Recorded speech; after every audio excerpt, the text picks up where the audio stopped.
No dia 1º de junho de 2016, aconteceu a inauguração do túnel de San Gotardo, o maior túnel ferroviário do mundo. São 57 quilômetros cortando os Alpes suíços. A inauguração foi um evento de grande porte, transmitida por vários canais de televisão de todo o mundo. A cerimônia teve uma apresentação artística, como a das aberturas de Copas do Mundo ou de Olimpíadas. A encenação, intitulada Sacre do Gotardo, foi carregada de elementos do ocultismo, além de trazer mensagens de uma nova ordem mundial. Muitas autoridades e a Nata Econômica Europeia participaram dessa solenidade. Dentre as personalidades presentes estavam o presidente da Suíça, Johann Schneider, a chanceler da Alemanha, Angela Merkel, o presidente da França, François Hollande, e o primeiro-ministro da Itália, Matteo Renzi. A inauguração do túnel teve ainda uma celebração ecumênica e recebeu a bênção sacerdotal de um rabino do judaísmo, de um imã do islamismo, de um padre da Igreja Católica e de uma pastora luterana. Vamos analisar alguns elementos dessa celebração bizarra, que muitos analistas chamaram de inauguração da nova ordem mundial.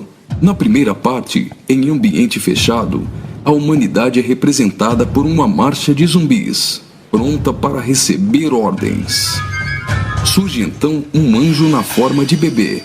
Aparentemente, este representa Lúcifer. O anjo caído já começa a apresentar semelhanças com Baphomet, que é um dos principais símbolos de Satanás em algumas linhas de culto pagão. Observe, dentre as personalidades presentes, esse sujeito, portando um cetro e vestido com traje de algum tipo de organização ou irmandade. Ele traz um broche com a figura de um bode que deve representar também Baphomet. A cerimônia macabra evolui para a aparição de um homem-bode, representando um demônio-chefe. Esse demônio exerce autoridade e liderança sobre outros demônios que são liberados pelo mundo, representado aqui pela ferrovia.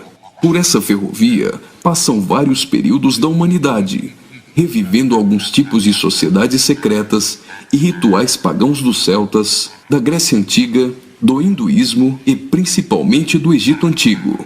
Observe ao fundo a figura do Sol, representando um dos principais objetos de adoração das culturas antigas. Sob a ordem do chefe, os demônios se lançam para cumprir sua missão na Terra. Aqui, vemos a representação de antigas sacerdotisas e místicos adoradores, todos sendo conduzidos pelo homem-bode.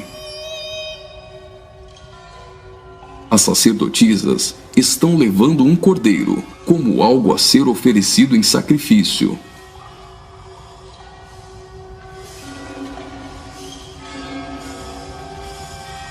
Observe a semelhança dessas sacerdotisas de branco com as adoradoras de Ísis. E nesta exaltação de muitas formas de adoração pagã, não poderia faltar a coroação da Rainha dos Céus.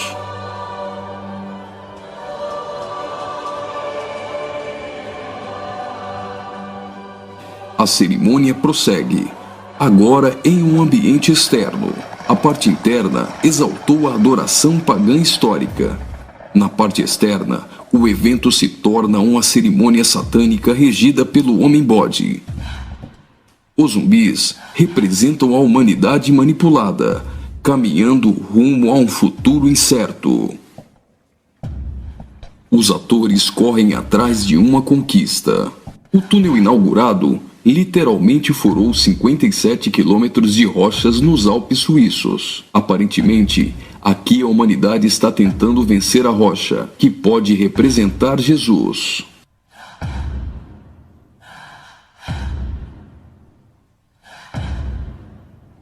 Por várias vezes, eles investem desorganizadamente contra a rocha, mas todas as tentativas são frustradas. Até o momento em que eles se unem e conseguem um importante progresso. Lembre-se que o espírito de Nimrod era unir o homem para vencer a Deus, e que este túnel é o símbolo de integração entre os povos.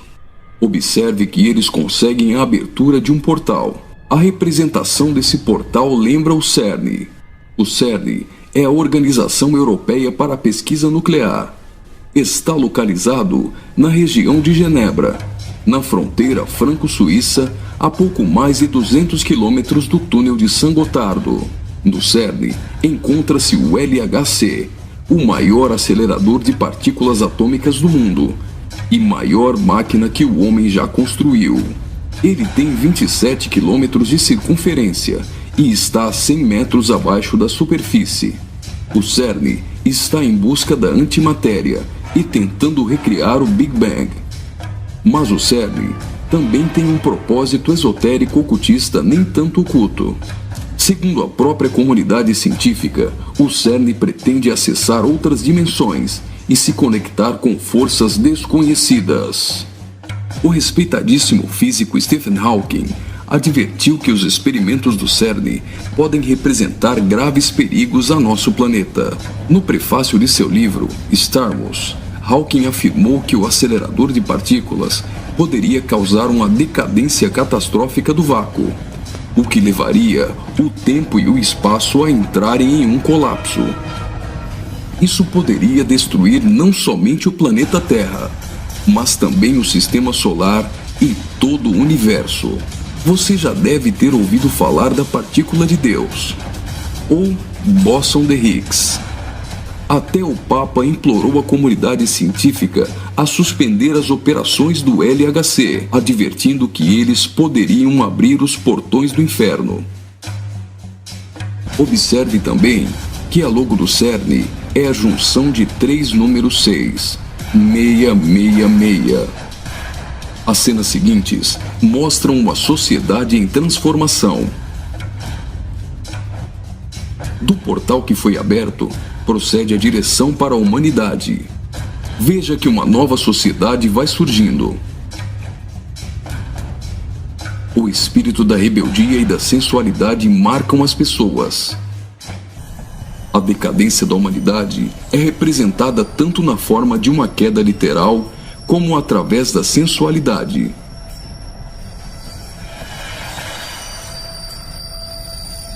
Do portal surge um corpo nu, e logo as pessoas ficam endemoniadas.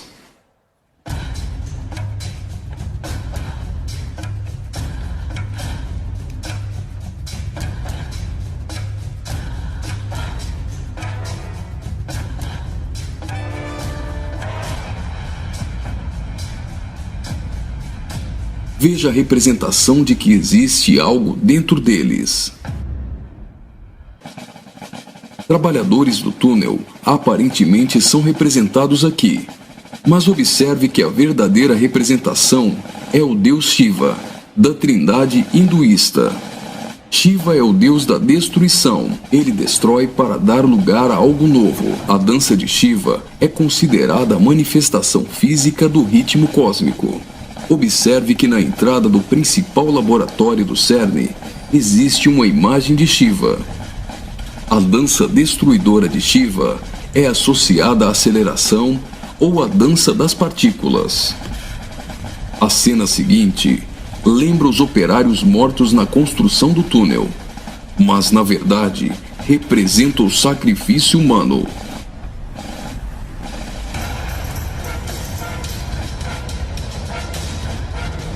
Veja que os corpos são lançados para dentro do abismo.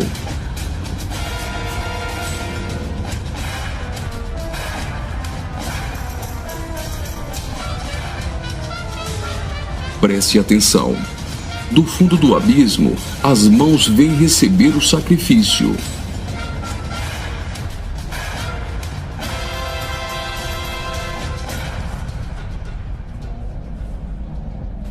A morte dos trabalhadores dá lugar a 3 almas que sobem do abismo.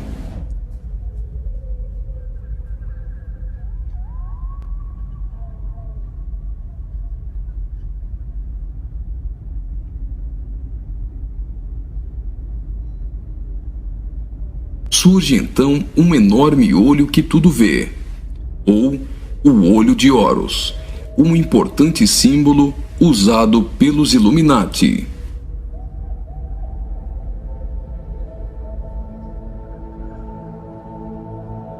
Agora, o Homem-Bode passa a ter um papel ainda mais importante na cerimônia, e as representações do livro de Apocalipse vão ficando mais evidentes.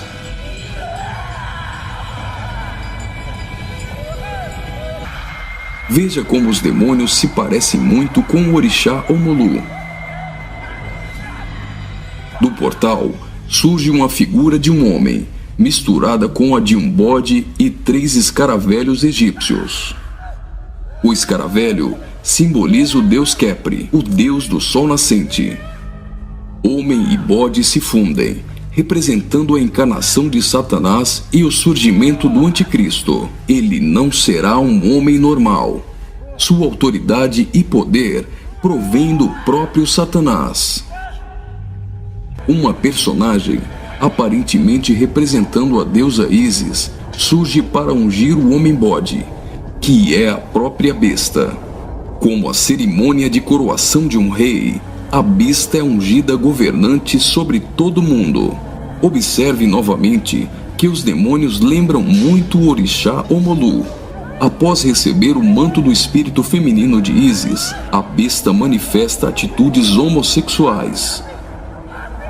Ungido governante do mundo, a besta demonstra sua fúria contra todos e agita seus demônios.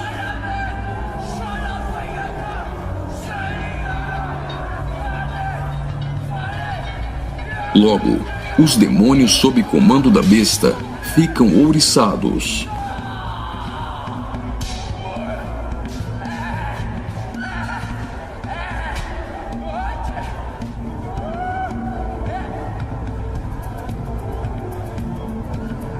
Assim como está escrito em Apocalipse, a besta passa a ser adorada pelos homens e pelos demônios.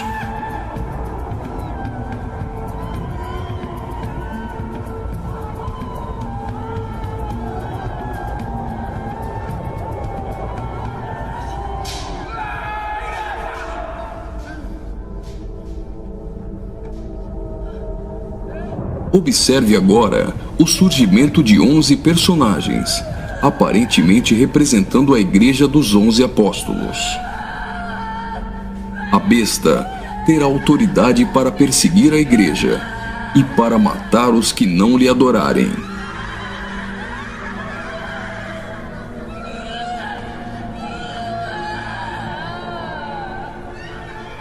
Observe que no telão a besta tem várias cabeças. Logo, a besta parece ter sido ferida na cabeça.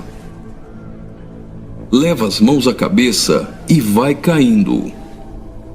Segue-se então uma cerimônia fúnebre, com um antigo canto germânico do ocultismo.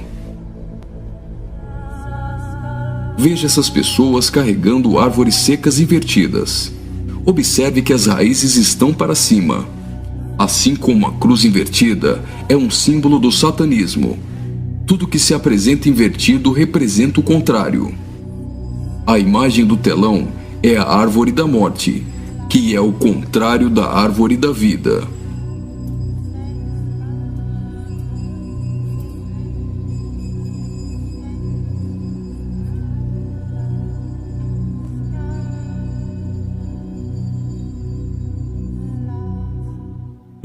A tecnologia é mostrada como um instrumento para manipular o homem. O avanço da ciência nos últimos dias foi profetizado por Daniel. Observe agora a semelhança da imagem no telão com a Pokébola do game Pokémon GO.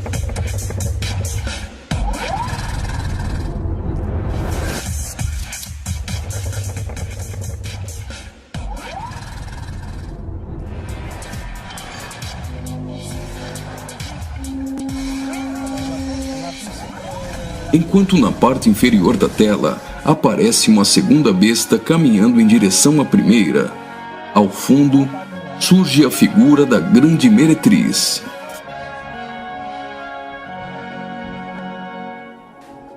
Observe que a segunda besta ressuscita a primeira.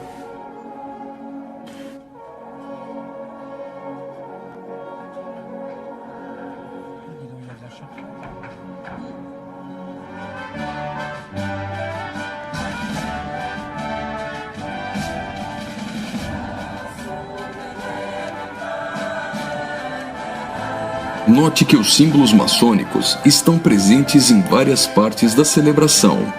Aqui temos o olho de Horus e o compasso com um esquadro.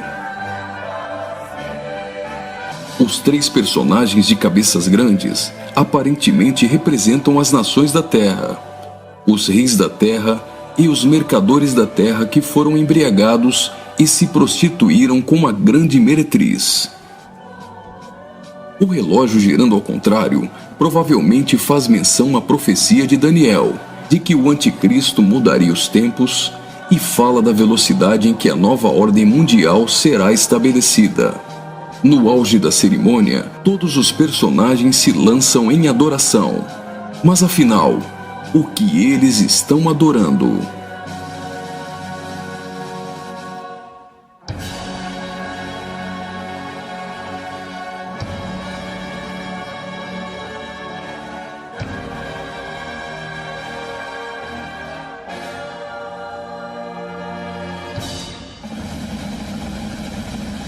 Então, o trem sai do túnel.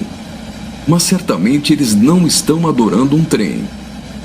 Eles adoram aquele a quem pensam que venceu a rocha. Eles adoram o grande dragão, a antiga serpente, que se chama Diabo e Satanás, o sedutor de todo mundo. Pensam que Satanás venceu a Cristo.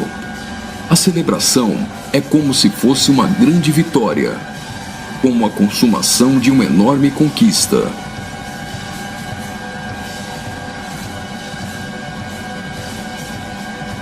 Observe mais uma vez no telão. Por algum acaso trens voam? O que isso significa? O trem se parece com uma serpente e representa a Satanás, que sempre quis subir aos altos céus e ser exaltado. É justamente isso que eles estão profetizando nesse ato profético. Faria muito sentido se isso fosse um encontro de bruxos e satanistas, mas numa inauguração de uma grande obra pública com a participação dos principais signatários da Europa, realmente não faz sentido algum. Só que eles se esqueceram de ler todo o livro de Apocalipse. E vi a besta e os reis da terra com seus exércitos, congregados para pelejarem contra aquele que estava montado num cavalo e contra seu exército. Mas a besta foi aprisionada, e com ela o falso profeta, que com os sinais feitos diante dela, seduziu aqueles que receberam a marca da besta, e eram os adoradores de sua imagem. Os 2 foram lançados vivos dentro do lago de fogo que arde com enxofre. Apocalipse capítulo 19, versículos 19 e 20.